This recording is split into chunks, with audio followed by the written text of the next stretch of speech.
Bueno, Germán, ya todos conocen el procedimiento. Va a iniciar Germán, faltan escasos segundos para las 10 de la mañana.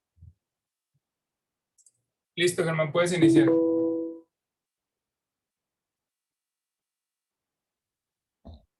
Muy buenos días, mi nombre es Germán León y voy a presentar mi proyecto de investigación que tiene como nuevo título propuesto efecto de nanopartículas de plata sintetizadas en extracto de la red tridentata adicionados al alimento del camarón blanco del Pacífico, cultivado en RAS sobre la calidad del agua, desempeño productivo y genes de resistencia contra bioparamolíticos. Mi tutoría está conformado por la doctora Magnolia Montoya Mejía, el doctor Wenceslao Valenzuela Quiñones, el doctor Píndaro Álvarez Ruiz, el doctor Manuel García Ulloa Gómez y el maestro en ciencias José Pedro Tejeda Miramontes. En los últimos años el cultivo del camarón ha sido una actividad que ha tenido un desarrollo importante y hoy en día se generan muchas toneladas métricas anualmente. A partir de los 80 es cuando nace esta actividad de manera intensiva en México y es en el noroeste del país donde se lleva a cabo la mayor cantidad de producción. Sin embargo, la incidencia y prevalencia de enfermedades es algo muy común no solamente en México, sino en otros países. Eh, y en general aquellas que son causadas por el género vibrio, debido a que pueden llegar a generar altas mortalidades durante los primeros 30 días de cultivo si no se llevan a cabo las buenas prácticas de manejo. Razón por la cual nace el uso de nanopartículas, porque esto promete aportar una solución mediante el uso de nanopartículas que mediante el uso de elementos como la plata pueden ser antagonistas de varios microorganismos. Sin embargo, esta a su vez puede generar residuos que generan impacto ambiental considerable, razón por la cual también nace la síntesis verde dentro de esta misma categoría, en la cual se utilizan compuestos más bioamigables, por decir así, entre los que destacan las plantas por su menor impacto ambiental, menor costo, más estabilidad y sin necesidad de cultivos. Una de las plantas de interés que podemos utilizar para la síntesis de nanopartículas es un arbusto conocida como gobernadora. Esta se encuentra en la zona norte de México y el sur de Estados Unidos. No alcanza una altura no mayor a 3 metros de altura, con un olor característico de creosota, como azufrado, y se pueden encontrar diferentes compuestos dentro de ellas, entre las que destacan los lignanos, que representan más del 80% de su composición en las hojas. Entonces, el mecanismo propuesto de la síntesis de nanopartículas utilizando esta planta es que destaca los compuestos fenólicos debido a que estos compuestos van a reaccionar a través de los grupos hidroxilo y carboxilo con las nanopartículas, reduciéndolos, quiere decir que están cediendo esos electrones, fomentando la nucleación de las mismas, quiere decir que estas además de perder electrones, van a irse juntando y van a formar una especie de núcleo. Además, los diferentes compuestos, no solamente los fenoles, van a fomentar la agregación de estas y una estabilización formando una especie de cubierta alrededor de estos cúmulos de nanopartículas. Entonces, Delgadillo y colaboradores en 2017 determinaron la concentración de estos compuestos, la rea tridentata, Origanum vulgare, Artemisia ludubriciana y Ruta graveolens, para ver los efectos inhibitores de los extractos. Ellos observaron que efectivamente la rea tridentata obtenía diámetros de variables de inhibición considerablemente menos, al igual que el orégano. ITSE y colaboradores, por su parte, ellos evaluaron la actividad de gobernadora, del orégano y otras plantas para ver su efecto contra bacterias de interés para la salud humana, tanto gram positivas como gram negativas, para ver también los efectos inhibitorios. Ellos observaron que igual, la gobernadora y el orégano fueron los que presentaron mayores olas de inhibición en extractos no mayores al 40%. Roma y colaboradores, por su parte, en 2019 administraron nanopartículas para promover la respuesta del sistema inmune en camarones infectados por virus de la mancha blanca para verificar la respuesta del sistema inmunológico y ver si no había una bioacumulación de los compuestos. Ellos observaron niveles de expresión y observaron que pues, eran relativamente buenos al ser administrados vía intramuscular en los camarones. Maldonado y colaboradores, por su parte, en 2019 administraron nanopartículas y ver su efecto en camarones Litopenos banamey y observaron que aumentaba significativamente la sobrevivencia hasta en un 78% en organismos. Entonces, una de las limitantes es que los camaronicultores siguen utilizando químicos que pueden ser contraproducentes a la larga porque están relacionados con la resistencia de bacterias. Entonces, esto conlleva a que es necesaria la implementación de nuevas tecnologías que sean eficientes, que sean seguras, que generen un menor impacto ambiental. Entonces, mi hipótesis es que el uso de estas nanopartículas adicionadas al alimento de juveniles de Litopenes banamey cultivados en RAS va a mejorar el desempeño productivo, la resistencia del camarón frente a una cepa de virus paramolíticos causante de la necrosis aguda del hepatopáncreas. Entonces, mi objetivo general es determinar el efecto de estas nanopartículas con el extracto de la red tridentata, adicionarlas al alimento y verificar la calidad del agua, el desempeño productivo y la resistencia contra virus paramolíticos en este camarón. Mis objetivos particulares es caracterizar estas nanopartículas y determinar in vitro la concentración mínima inhibitoria.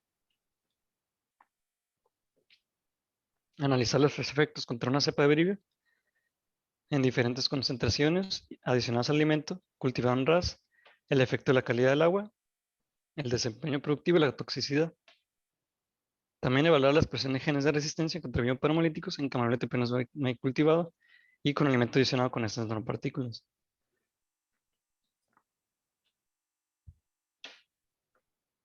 Entonces, la obtención del material general, este fue obtenido del área de Sonora y fue transportado a las instalaciones del CIDIR.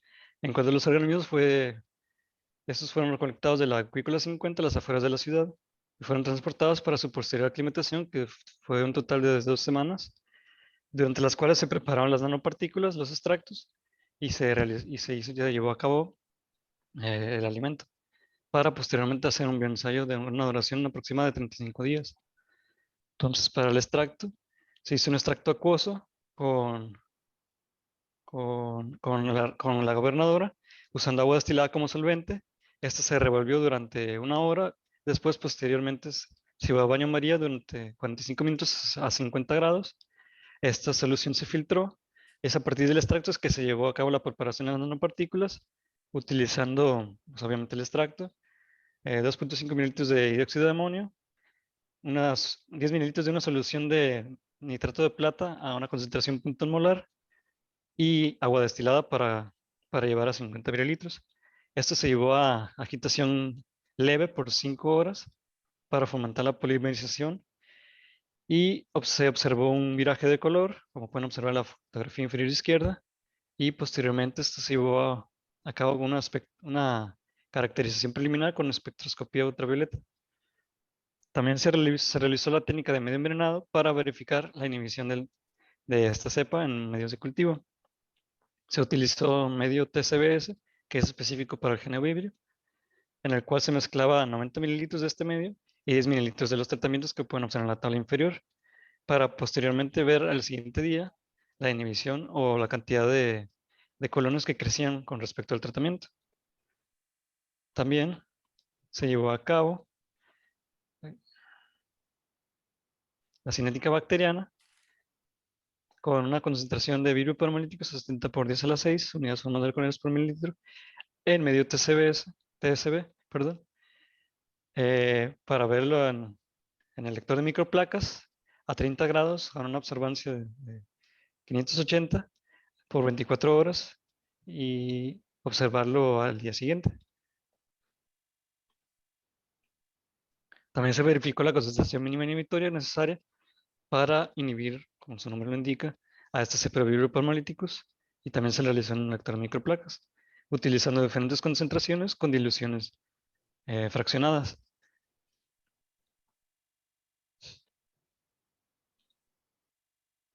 Para el sistema de cultivo y diseño experimental, partimos con organismos con un peso inicial de 0.5 gramos, utilizando 200 organismos por metro cúbico, con un total de 4 tratamientos, en 12 tinas en total, con 3 réplicas cada tratamiento. En la parte inferior, en la parte superior derecha pueden observar el alimento comercial que utilizamos para adicionar nuestros tratamientos y posteriormente realizar el bioensayo. También se medían los parámetros de calidad del agua, oxígeno, temperatura, salinidad y pH se realizaban a diario, mientras que semanalmente se medían amonio, nitritos. También se contaban la cantidad de bacilos y virus que habían en el sistema. También se-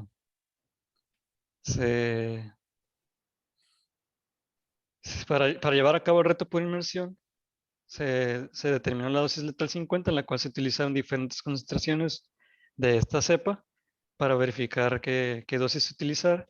Y es a partir de aquí que utilizamos esta concentración para hacer el reto por inmersión y observarlo y calcular el porcentaje de sobrevivencia. Una vez que termine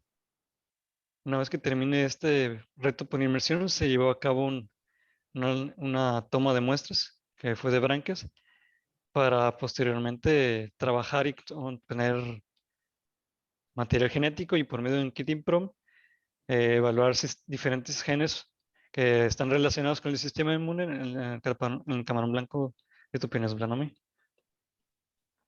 Y efectivamente se llevará a cabo un análisis estadístico para verificar qué tan confiables son estos datos, estos parámetros físico-químicos y biológicos, y evaluar los parámetros de calidad del agua, crecimiento y sobrevivencia de camarón. En caso de que exista una diferencia, se procederá a evaluar dichas diferencias con una prueba de Tukey. Entonces, como resultados, para caracterización preliminar, se observa que el espectro de absorción visible para nanopartículas sintetizadas a partir de diferentes concentraciones de extractos de gobernadora, de acuerdo a la literatura, esos tamaños oscilan entre los 15 y 50 nanómetros, sin indicar el promedio, debido a que se observa un pico que existe entre los 400 a 460 nanómetros, indicando la presencia efectivamente de nanopartículas.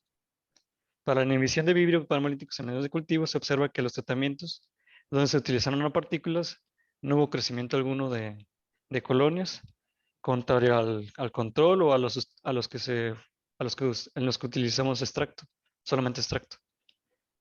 Para la cinética bacteriana, se observa también que los tratamientos con nanopartículas fueron los que causaron inhibición en un periodo de 24 horas. En el caso de los extractos, estas eh, retardaron un poco solamente la inhibición de esta cepa de virus, no tanto como lo esperado. Para la concentración mínima inhibitoria, se observó que la cantidad mínima necesaria para inhibir a esta cepa de virus paramolíticos fue de 21.5 microgramos por mililitro de plata, como pueden observar en las cinéticas, en las cuales ya se observa que no hubo crecimiento alguno de esta cepa. Para los parámetros físico-químicos, se observaron que la mayoría de las condiciones se mantuvieron homogéneas a lo largo de los primeros 30 días de ensayo. Cabe de recalcar aquí que para el conteo de bacterias fueron el tratamiento control fue el que tuvo una menor cantidad de estas bacterias, pero para los parámetros en relación con los compuestos nitrogenados, se observó que estos tendieron a incrementar con el paso del tiempo y fue a partir de la última semana en la cual ya se estaban alejando de los parámetros óptimos para esta especie en cultivo. En cuanto a la supervivencia y desempeño del camarón, se observó que al término del bioensayo hubo una supervivencia del 80%, excepto por el tratamiento número 2, que contenía alimento comercial con extracto de gobernadora. Como pueden observar en la figura 13, esta supervivencia se puede ver reflejada con una diferencia. En cuanto al incremento de peso, también hubo una diferencia significativa solamente con respecto al tratamiento 2. Para la supervivencia de juveniles infectados, se observa también que en el reto de inmersión los organismos infectados con vibrio paramolíticos presentaron una supervivencia mayor al 80%. Otra vez, el tratamiento 2 fue el que obtuvo menor sobrevivencia. Y como evaluación preliminar de estos genes de resistencias, se observa que estos 3 genes, los tratamientos controles, generalmente son los que obtenían parámetros, valores más normales, excepto por el gen SR, en el cual el tratamiento 4, si bien se expresa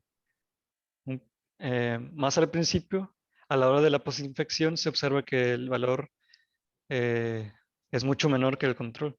Es mucho menor que lo esperado. En cuanto a estos genes, se observa que el tratamiento número 3, que contenía nanopartículas y alimento comercial a una baja concentración, es el tratamiento 3, efectivamente, en el que se obtienen mejores resultados. Entonces, a manera de discusión, estos valores obtenidos en los parámetros físico-químicos se mantuvieron entre los rangos recomendados, de acuerdo a algunos autores, excepto por los compuestos nitrogenados, que estuvieron subiendo durante el último fenómeno del bioensayo a valores no óptimos, probablemente debido a problemas relacionados con la, con la bomba de oxígeno, que estaba teniendo problemas esa semana, y los camarones también dejaron de comer un poco. Eso podría explicar la razón de por qué y se alejó de los parámetros óptimos. Sin embargo, estos ya iban en aumento, entonces habría que checar eso. En cuanto a la toxicidad de las nanopartículas, estos se atribuyen principalmente a la disolución de iones en platas libres. Sin embargo, por medio de síntesis verde, estos tienden a ser más estables en cultivos con salinidades altas, eh, logrando disminuir la toxicidad de estos compuestos, y esto se ve reflejado en la supervivencia de los camarones, que no se vio afectada, excepto por el tratamiento 2. Entonces, la composición y tamaño de estas nanopartículas, es necesario llevar a cabo una caracterización formal para verificar su tamaño, su forma, el tamaño promedio, y ver y complementar con este estudio. En cuanto a la sobrevivencia, pues hubo solamente el tratamiento número 2 con el extracto, en el que se obtuvieron rendimientos pues menores. Y además de que esto, se observó que la resistencia de vibrio paramolíticos puede deberse a la respuesta de genes relacionados con el sistema inmune. Sin embargo, no todos estos genes obtuvieron una expresión considerable en los tratamientos con dietas experimentales, como pudieron observar anteriormente. Entonces, es necesario verificar por medio de un estadístico para verificar estos datos. Eh, Ahora mismo me encuentro en el semestre número 4, en mi tercer seminario, y este es mi cronograma de actividades. ¿Alguna pregunta? Muchas gracias, Germán. Te sobraron 3 minutos. Vamos a pasar a la sección de preguntas de los alumnos. Por favor, levanten su mano para darle la palabra.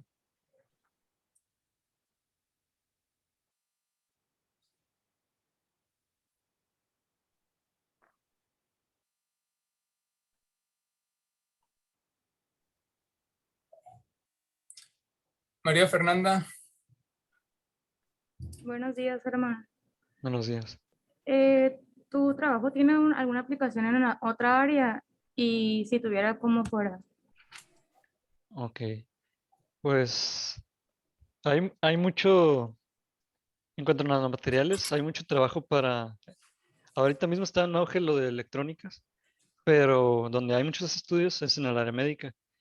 Así como mi investigación, obviamente no se puede porque son organismos totalmente distintos y para los estudios clínicos nada que ver.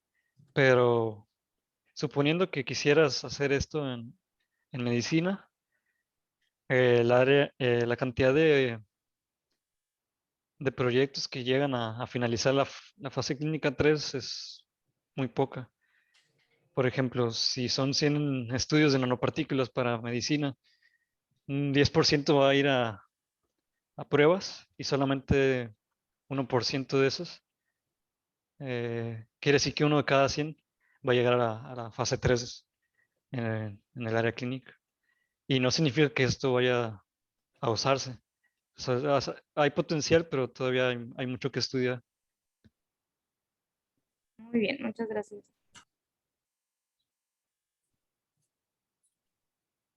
¿Alguien más de los estudiantes? Tenemos mucho tiempo. No estoy viendo las manos. Diana Báez levantó la mano. Aunque gracias. Diana, por favor. Hola, buenos días, Germán. Buenos días. Ya a mí me surgió una duda en cuando tomas las muestras para PCR, para los genes que estudiaste.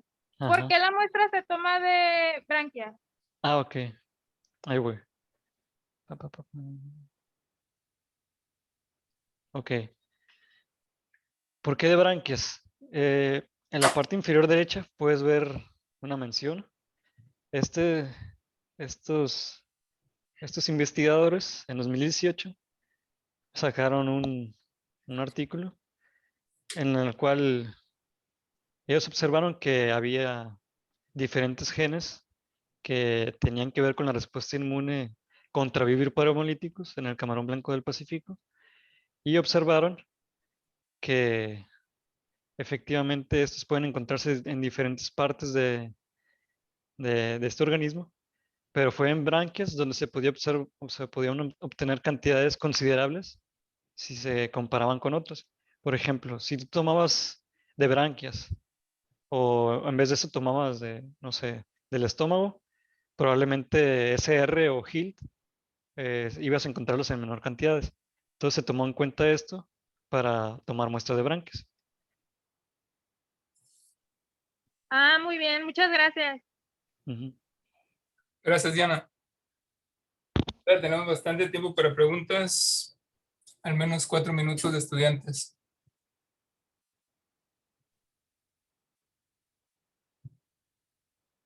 Bueno, pues sigo con el procedimiento. No voy a tomar de la lista de todos los participantes y voy a ser yo quien seleccione. Irving, Mauricio.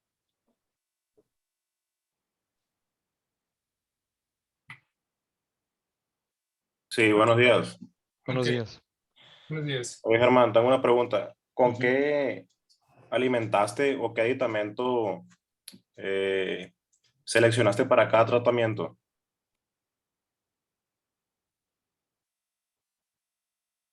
¿Te refieres al alimento comercial? ¿O a qué te refieres? Sí, Ajá. Ese alimento Cargill Aquafeed. Lo que se hizo fue calcular la cantidad de mililitros necesarios para volver a peletizar este alimento. Lo que se hizo fue molerlo, calcular las concentraciones, eh, mezclarlo y volverlo a peletizar para no cambiar la composición que estaba en el alimento. bueno, gracias. Gracias, Mauricio. No hay manos, entonces continúe con Madeline Molina. Doctor, Madeline está de crucero. Pidió permiso a seminario. Muchas gracias, Lizeth. Ok, entonces, Nayeli.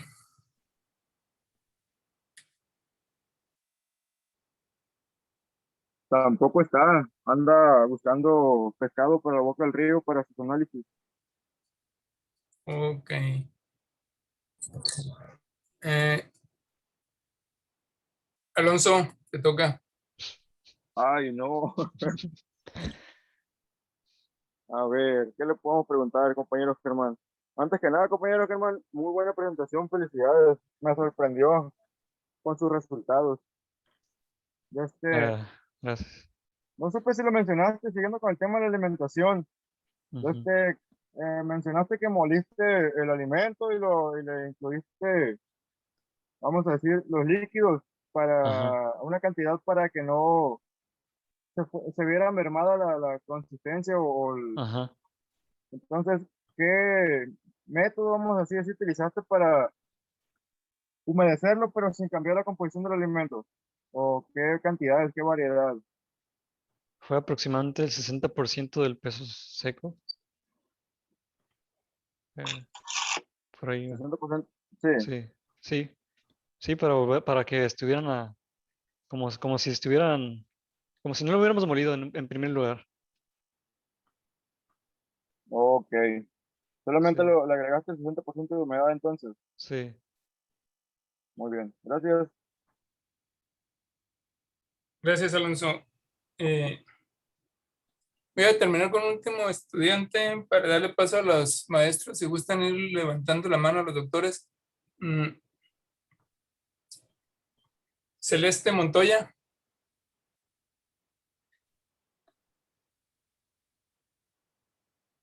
¿No se encuentra Celeste? Buen día, Buen día, buen día. Celeste. Hola, Sí, te Buenas. escucho. sí, Germán. Ujú. eh, ¿Cuáles son esos beneficios de utilizar eh, el- esta especie con respecto a otro antibiótico? Ok. Sí, bueno, Primero ¿cuáles que son los nada, beneficios económicos? O ok. no sé si me pudieras Sí, sí, sí. explicar un Bueno, poquito. primero que nada, como beneficio principal sería evitar la resistencia de antibióticos. Ya es muy conocido que las bacterias están generando resistencia con el paso del tiempo.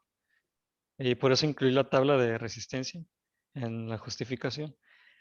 Ese es el objetivo principal. Segundo, es disminuir la cantidad de compuestos que generen un impacto ambiental. Nosotros al utilizar extractos de planta, estamos utilizando menos cantidad de reactivos, porque estos además de que generen menos impacto, utilizamos menos cantidad. Por ejemplo, para la síntesis química de nanopartículas es necesario un compuesto para estabilizar, un compuesto para hacer el agente que recubre estas nanopartículas, otro para estabilizar el pH, etcétera. Y generalmente estos son tóxicos. En el caso de la gobernadora, por sí sola representa un problema solamente si es consumida, pero al ser utilizada en conjunto con gobernadora, al parecer tiende a ser menos peligrosa, como se observa en la sobrevivencia de los camarones. Y en cuanto al impacto económico, pues para hablar de un impacto económico, obviamente primero tenemos que verificar que esto funcione. No podemos hablar de que va a ser más barato si no tenemos buenos resultados. Entonces todavía no podemos decir que va a ser mejor.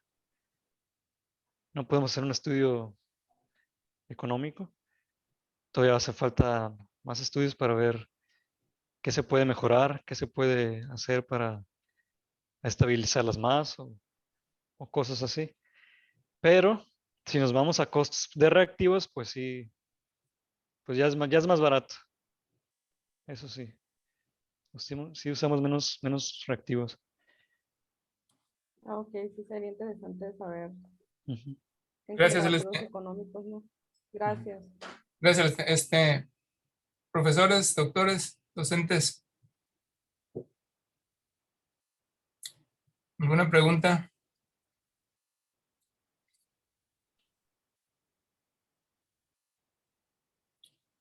Bueno, entonces, al parecer no veo ninguna mano.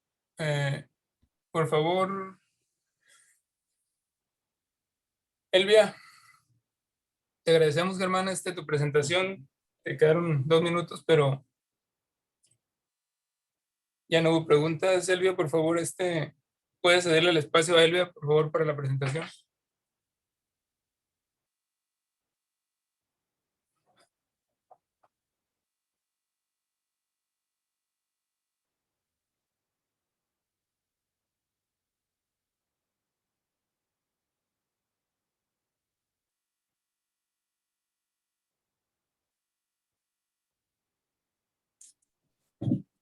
¿Ya se mira? Sí, se ve muy bien. Permítame. Ahora sí. Puedes comenzar cuando gustes. Adelante, Bea.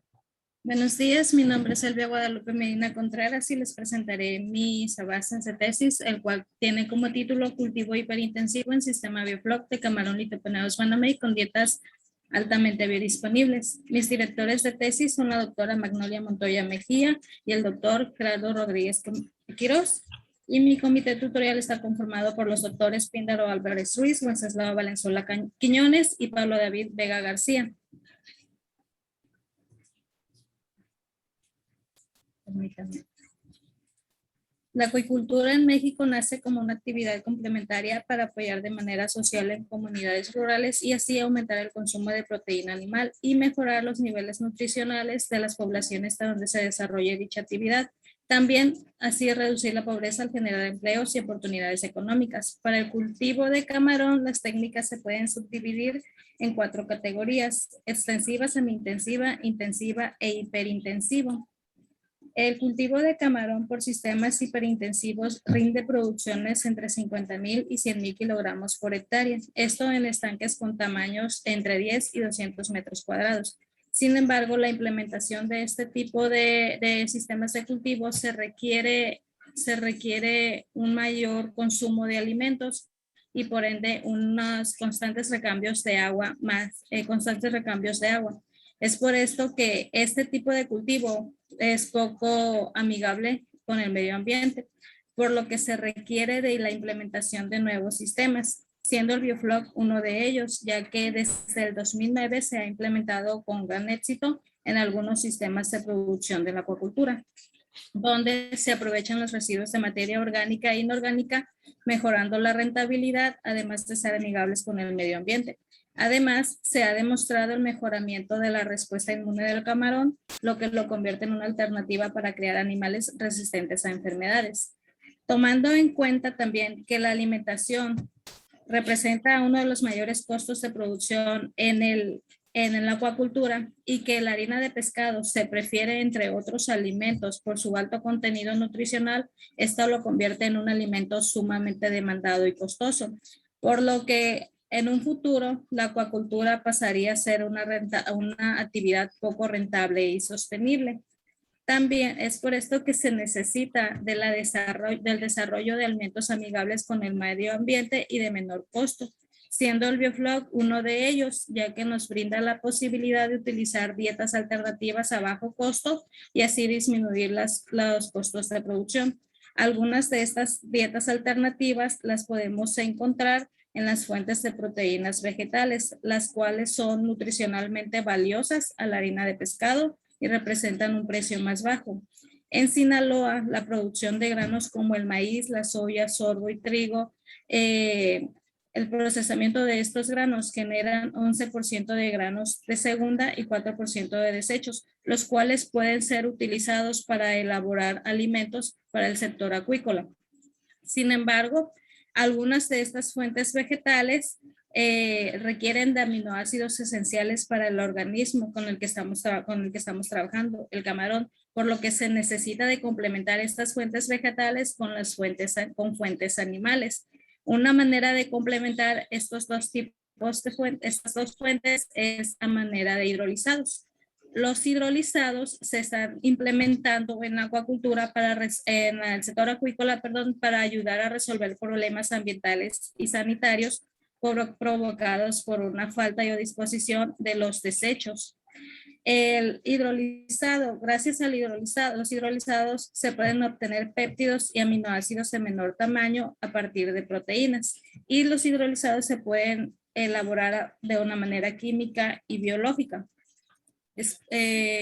Como manera de antecedentes tenemos, en cuanto a la alternativa de uso de pescado, que Amaya y colaboradores en el 2007 usaron fuentes de proteínas vegetales, las cuales combinaron con harinas de subproductos avícolas y los usaron como alimento para camarones criados en condiciones de estanque. Ellos encontraron que no hubo efectos adversos al rendimiento del camarón que fue alimentado con estas combinaciones, las cuales tenían 0% de harina de pescado.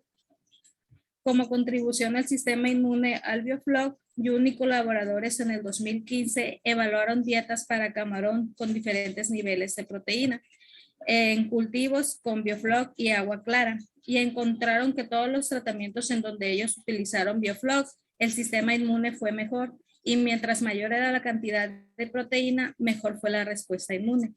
Por su parte, Soto y colaboradores en el 2010-19 evaluaron la respuesta transcripcional de los genes relacionados con el sistema inmunológico en poslarvas de Clitopeneus banamei, cultivados en sistemas con Biofloc y con sistemas de recirculación con y sin Biofloc. Y sus hallazgos sugieren que Biofloc puede modular la respuesta transcripcional de los genes relacionados con la respuesta inmune en camarones, como una respuesta temprana o a medio plazo. En Sinaloa, en nuestra región, se procesan, tenemos desechos a partir del sector agrícola y del sector acuícola. Estos desechos nosotros los podemos utilizar para elaborar alimentos a bajo costo, con una alta calidad nutritiva, y así se puede reducir el uso de la harina de pescado. Algunos reportes de la producción del sector acuícola indican que hubo una producción de 588 toneladas. De esta producción, 332.8 fueron desperdicios. Estos desperdicios se pueden utilizar con los desechos del sector agrícola para elaborar dicho alimento. Por su parte, un estudio por Verdugo en el 2021, en el presente año, el cual analizó o estudió los factores económicos en cuanto a la elaboración y el uso del hidrolizado.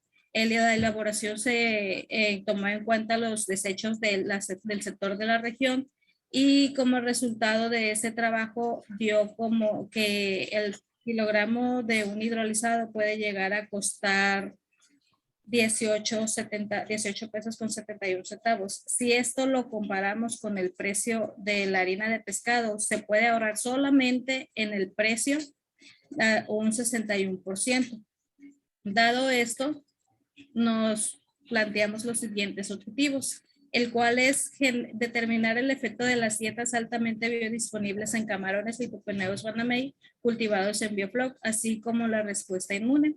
Como objetivos específicos es la obtención de la pasta con nutrientes altamente biodisponible a base de insumos de bajo costo, empleando procesos biotecnológicos, y diseñar dietas balanceadas a diferentes porcentajes de proteína.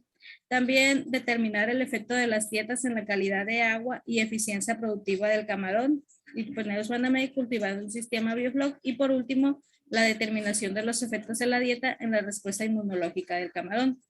Nuestra hipótesis es que una alimentación a base de hidrolizados compuestos por fuentes animales y vegetales provee los nutrimentos esenciales para el camarón blanco Clitopeneus banamei cultivado en Biofloc, garantizando un adecuado desarrollo y con ello la reducción del uso de la harina de pescado en formulaciones, y por consecuencia una importante reducción en los costos de producción. Primeramente, nosotros trabajamos con dos hidrolizados, un hidrolizado biológico y hidrolizados químicos. Para la elaboración de los hidrolizados biológicos, primeramente se prepararon los inóculos de cepas de Pediococcus pentasaceus, VAL, DHP2 y Bacillus thuringiensis HP, IPN, GSMI, pertenecientes al Laboratorio de Bioquímica y Biología Molecular de Civil Sinaloa, y fueron aislados por Leiva en el 2010 y Serrano 2018 respectivamente. Una vez tenidos estos inóculos, se procedió a la elaboración de los hidrolizados biológicos. Cabe recordar que nosotros trabajamos con dos tipos de fuentes animales, de proteínas animales, desechos de pescado y desechos de manta. También trabajamos con 4 fuentes de proteínas vegetales, las cuales son una mezcla de trigo y sorgo y otra mezcla de soya y maíz. Nuestros inóculos fueron bacterias de Pediococcus pentasaceus y bacteria de Bacillus thuringiensis. Un conservador, el conservador que se utilizó fue sorbato de potasio, y un sustrato para nuestro inóculo se utilizó azúcar. Los desechos de pescado primeramente se molieron, y una vez que estuvieron molidos se les adicionó ya sea una de estas dos mezclas, una de estas dos bacterias y sorbato de potasio y azúcar. La combinación de todas estas mezclas resultó en 8 hidrolizados, los cuales se incubaron durante 3 días a 30 grados centígrados. Pasados los 30 días se almacenaron. Para la elaboración de los hidrolizados químicos, esta elaboración se llevó a cabo en 2 etapas. En la primera etapa se hidrolizaron solamente las fuentes de proteínas animales, a las cuales se les agregó ácido fórmico y se mezcló manualmente, y se ajustó el pH entre un rango 3.8 y 4 y se almacenó. Durante el periodo de almacenamiento se estuvo monitoreando diariamente el pH y tomando muestras para la determinación de aminoácidos y proteínas obtenidas. Una vez que nosotros, de acuerdo a las cuantificaciones, miramos que la cantidad de aminoácidos ya no iba aumentando, se procedió a la siguiente etapa, en la cual se le agregaron las fuentes vegetales a los hidrolizados de pescado y de manta. Las fuentes vegetales fueron las mezclas de soya y maíz y trigo y sorgo respectivamente. Una vez mezcladas, se les adicionó ácido y se ajustó entre 3.8 y 4, y también se estuvo monitoreando diariamente el pH. En esta segunda etapa se tomaron muestras a los tiempos a las 0 hasta las 120 horas para ver la cantidad de aminoácidos liberados. Una vez obtenidos estos hidrolizados, se procedió al diseño de las dietas balanceadas. Nosotros trabajaremos con dos porcentajes de proteína, 20 y 35, con 2 dietas control, igualmente con 20 y 35% de proteína. Y una vez diseñadas, se procedió a elaborarlas, donde todos los ingredientes primeramente se pesaron y se mezclaron en el orden, primero los secos, luego los hidrolizados y posteriormente los líquidos y los aceites. Una vez mezclados, se les dio a los ingredientes se les dio un baño María a una temperatura de 95 grados centígrados durante 15 minutos. Terminado ese baño María, la mezcla se peletizó y se cortó manualmente, se puso a secar a temperatura ambiente y los alimentos se almacenaron a menos 20 grados centígrados hasta su posterior uso. Hasta el momento solamente vamos en la determinación de las efectos de las dietas elaboradas en un sistema Bioflok. Cabe recalcar que nosotros estamos trabajando con un sistema Bioflok con recirculación, con una aireación constante. Cada una de las tinas tiene aireación. Los tanques donde está el Bioflok también lo tienen. Estamos trabajando en un sistema de invernadero con 18 tinas en total, con un volumen de 150 litros cada una. La alimentación se les está dando 3 veces al día. El cultivo durará 45 días y los organismos sembrados tenían una talla de 0.4 gramos. Se sembró a una densidad de 300 organismos por metro cuadrado. Se están tomando las variables físico-químicas, temperatura, pH, salinidad y oxígeno, y se está trabajando un flujo de agua de 4.300 litros por hora. Primeramente, antes nosotros de sembrar los organismos, preparamos el Bioflok. Aquí sí pueden apreciar ustedes en el día 1, que fue cuando se le agregó la melaza al sistema, hubo 0%, 0 mililitros sobre litro de sólidos sedimentables. En el día 8 ya se presentó 7 mililitros sobre litro de sólidos sedimentables, y ya en el día 14, que fue cuando ya se sembraron los organismos para su aclimatación, hubo una producción o se presentaron 10 mililitros sobre litro de sólidos sedimentables. Hasta el momento, en el día 18, lleva 16.7 mililitros sobre mililitros sobre litro de sólidos sedimentables. Las variables físico-químicas de respuesta productiva y de sistema de cultivo se van a medir semanalmente. Los microbiológicos semanalmente, y las variables físico-químicas se están midiendo diariamente 2 veces al día.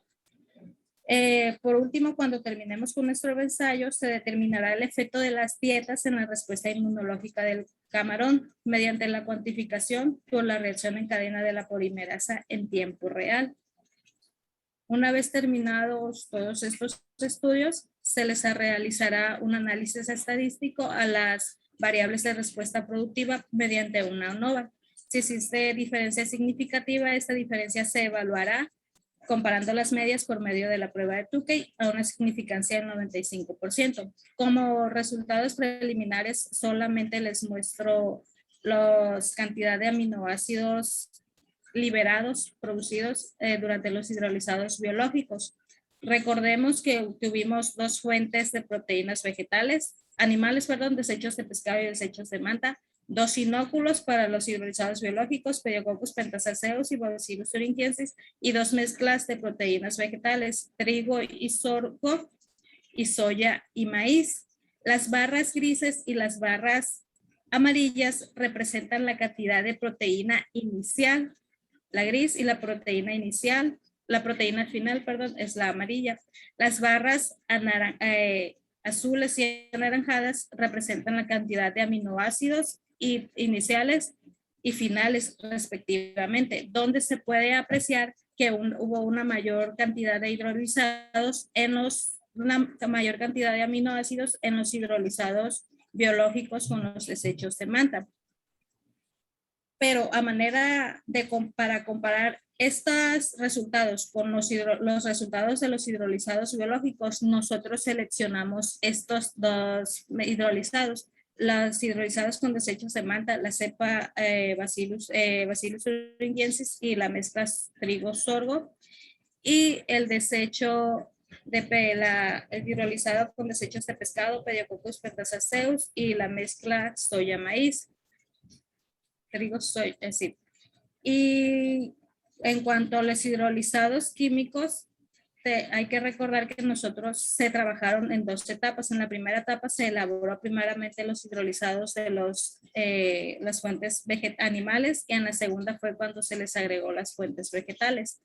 Se puede apreciar que la línea azul y la línea verde representan la cantidad de los aminoácidos, mientras que las anaranjadas representan las proteínas.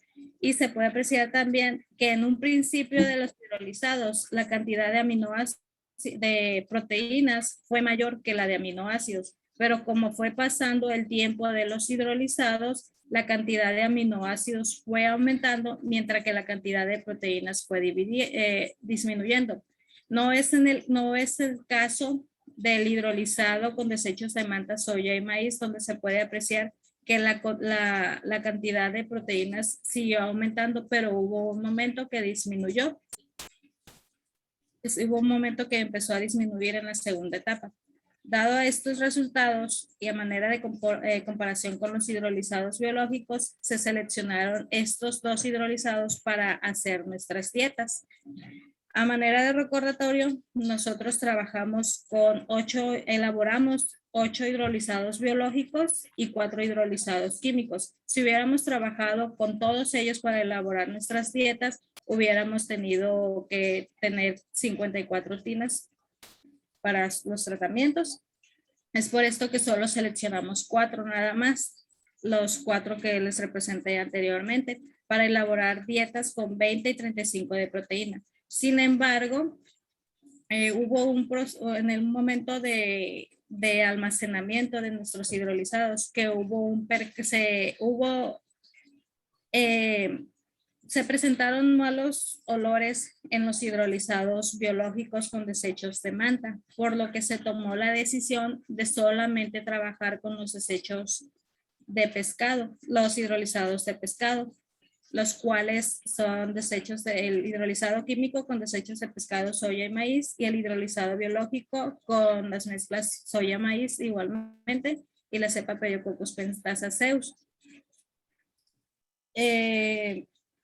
Para el análisis proximal tengo que el porcentaje de proteínas de los hidrolizados con los que estamos trabajando. Se alcanzaron a tomar se alcanzaron a hacer los análisis proximales de los 4 hidrolizados, pero solamente recalco los que se van a utilizar, los que se están utilizando para el alimento y la cantidad, los análisis proximales de los alimentos ya elaborados. Y este es mi cronograma de actividades. Este es mi cuarto semestre ya, mi cuarto tutorial, mi tercer tutorial, cuarto tutorial. Y muy posiblemente, de acuerdo a los resultados obtenidos, creo que me iré a quinto semestre, el cual espero titularme hasta quinto semestre. Y muchas gracias por su atención. Muchas gracias a ti, Elvia. Estamos en tiempo. Por favor, estudiantes, levanten su mano. Empezamos con Germán. Bueno, Elvia, Sí, ya pues felicidades. ¿Por qué es tan tardado hacer dietas o qué fue? ¿Por qué pasó eso? ok.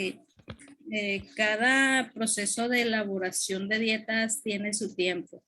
Es muy diferente. Primero se tiene que saber los requerimientos nutricionales del organismo con el que tú tienes que, para el organismo que tú vas a hacer la dieta.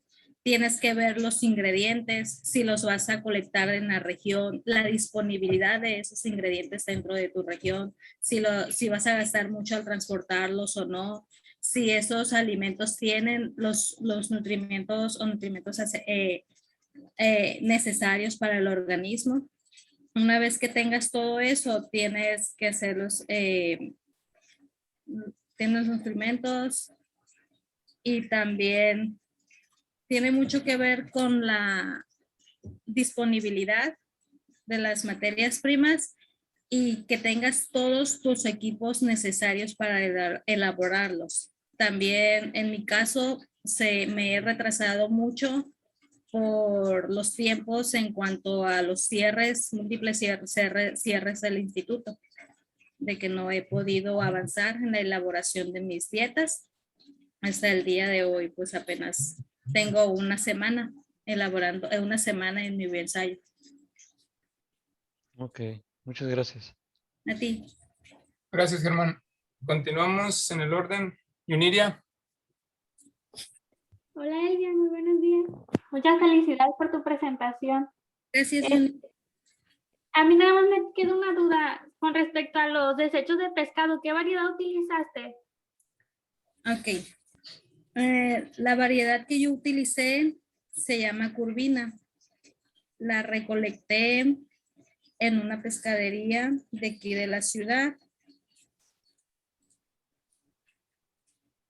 Estos son los desechos utilizados para la elaboración de mis hidrolizados. La curvina y la manta de colote. Ok. Muy bien. Muchas gracias, Elvia. Muy interesante, la verdad. Gracias. Felicidades otra vez. Gracias, Yuniria. Continúo con María Fernanda. Elvia, buenos días. Buenos días, María.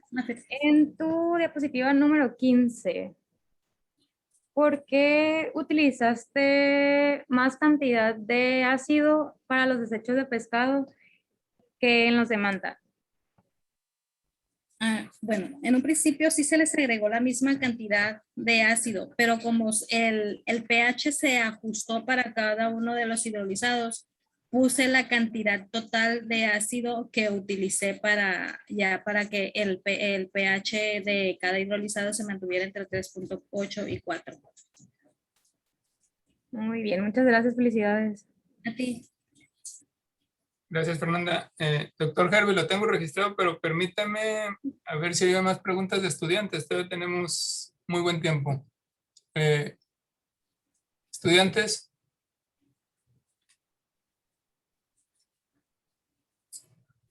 ¿Nadie? Está Jesús. Jesús, perdón, Jesús, por favor. Sí, buenos días. Felicidades, Elvia, por tu presentación. ¿Te puedes ir a las gráficas que tienes de los ensilados? Sí. Donde tienes lo que son las proteínas y los aminoácidos. ¿Cuál de las dos? ¿Esta o esta? Esa. ¿A qué le atribuyes que te hayan bueno, que los aminoácidos hayan aumentado mientras que las proteínas hayan disminuido. Bueno, las proteínas están formadas por un conjunto de aminoácidos unidos entre sí. Varios aminoácidos juntos forman una proteína. Estas proteínas, aminoácidos unidos en las proteínas, bueno, estos aminoácidos están formados por enlaces peptídicos, mejor conocidos como puentes de hidrógeno. Lo que hace los hidrolizados, tanto biológicos y químicos, es romper esos puentes de hidrógeno o enlaces peptídicos. Al momento de romperse, hay mayor cantidad de aminoácidos. Es por eso que conforme pasa el tiempo de hidrolizado, las cantidades de proteínas va disminuyendo, pero como ya se están generando mayores cantidades de aminoácidos, va creciendo. No sé si me di a explicar o entender. Sí, gracias.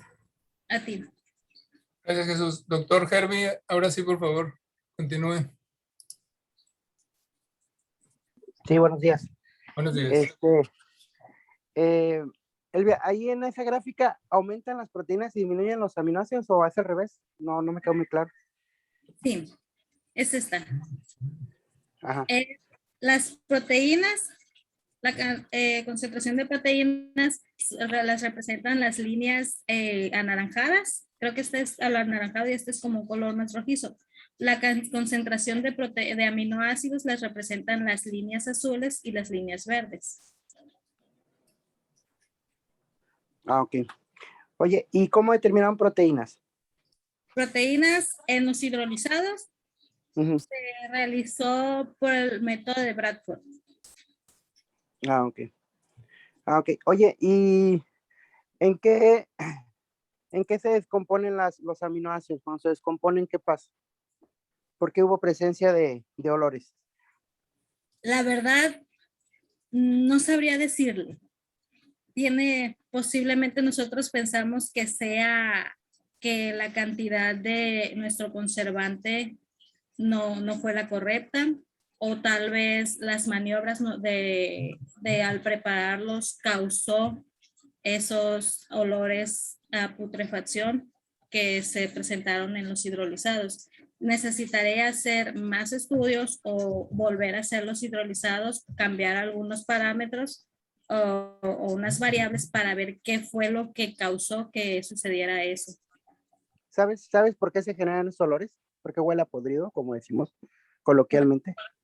La descomposición de las proteínas. Ajá. La producción se me olvidó el nombre. De aminas biogénicas. Entonces, lo más seguro es que la presencia de aminas biogénicas, que en eso están la caberina, la putrescina y todas las que hay, ¿sí? Se presentaron, ¿sí? Y eso es parte de lo cual se pudo haber descompuesto. Como tú comentas, ahí la temperatura se me hizo muy arriesgado para que la proteína no se empezara el proceso de descomposición. Entonces yo también me iría con la parte de que el proceso no fue de manera exitosa, porque en el momento de que haya presencia, los ensilados se consideran que no fueron correctos. Entonces, nada más era mi comentario por ahí. Igual también podría ser por la carga bacteriana de los fuentes animales. También tiene la otra, nada más que cuando tú bajas el pH en tu químico, cuando tú bajas el pH a 5, ¿lo bajaste o cuánto lo bajaste? 4.8. Entonces haces que el grupo de bacterias que pueden crecer, pues es de menor.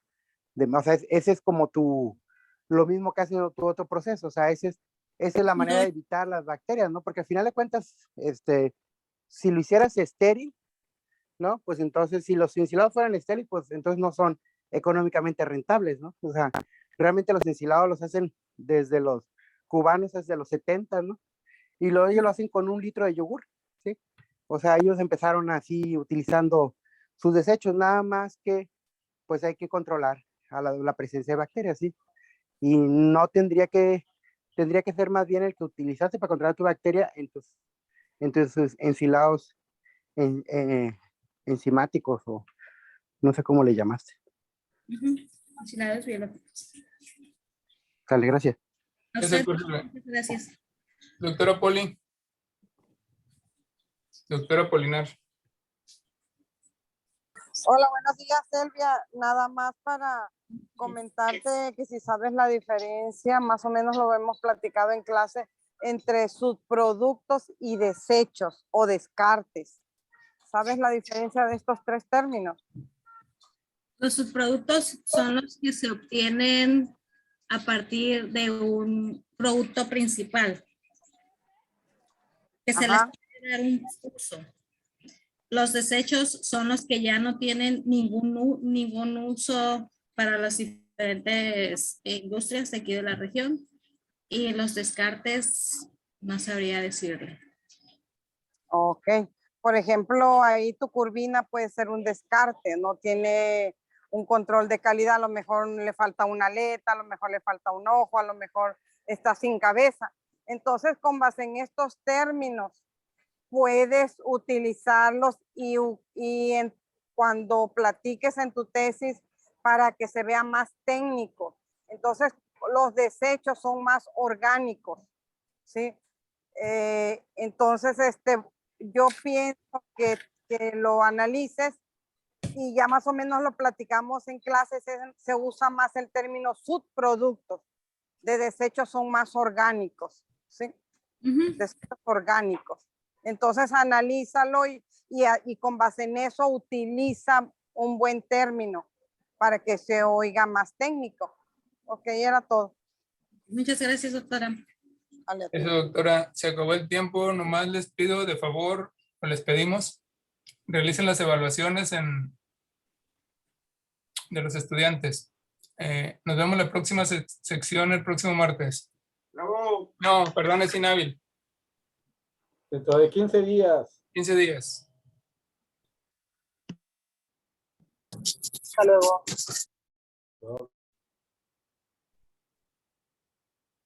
Perdón, ¿puedo hacer una pregunta?